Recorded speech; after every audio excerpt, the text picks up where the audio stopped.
రంగారెడ్డి జిల్లాలోని కన్హా శాంతివనంలో సీఎం రేవంత్ రెడ్డి పర్యటించారు. కన్హా శాంతివనంలో చిన్నారులు, విద్యార్థులకు అందించే సాఫ్ట్ స్కిల్స్ కు సంబంధించి వివరాలు తెలుసుకున్నారు. కళ్లకు గంతలు కట్టుకుని రంగులను గుర్తించడం, పదాలను చదవడం వంటి స్కిల్స్ ను అక్కడి విద్యార్థులు ప్రదర్శించడం చూసి ముఖ్యమంత్రి వారిని అభినందించారు. ఇలాంటి స్కిల్స్ ను ప్రభుత్వ పాఠశాలలు, రెసిడెన్షియల్ స్కూల్స్ లోనూ అందించేలా చర్యలు తీసుకోవాల్సిన అవసరం ఉందని సీఎం అభిప్రాయపడ్డారు.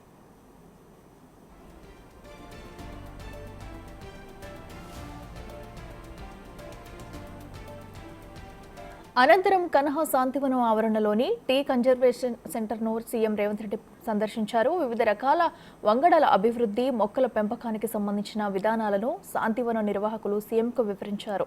శాంతివనంలో ప్రత్యేకంగా ఏర్పాటు చేసిన రెయిన్ ఫారెస్ట్ ను సీఎం సందర్శించారు.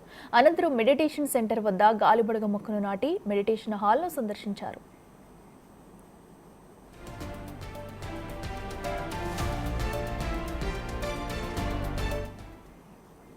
రంగారెడ్డి జిల్లా నందిగామ మండలంలో ఉన్న కన్హా శాంతివనం సిటీకి 50 కిలోమీటర్ల దూరంలో ఉంది.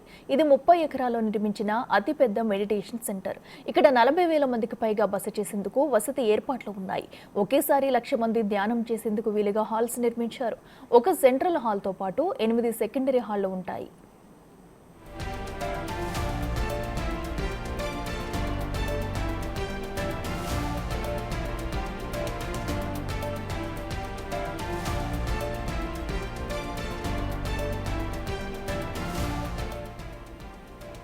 అంతేకాదు, ఈ హాల్ చుట్టూ 1,400 ఎకరాల్లో మానవ నిర్మిత అడవి ఉంది. లక్షలాది పచ్చని చెట్లతో పాటు పెద్ద పెద్ద లైబ్రరీలు, మెడిటేషన్ హాల్స్ ఉన్నాయి.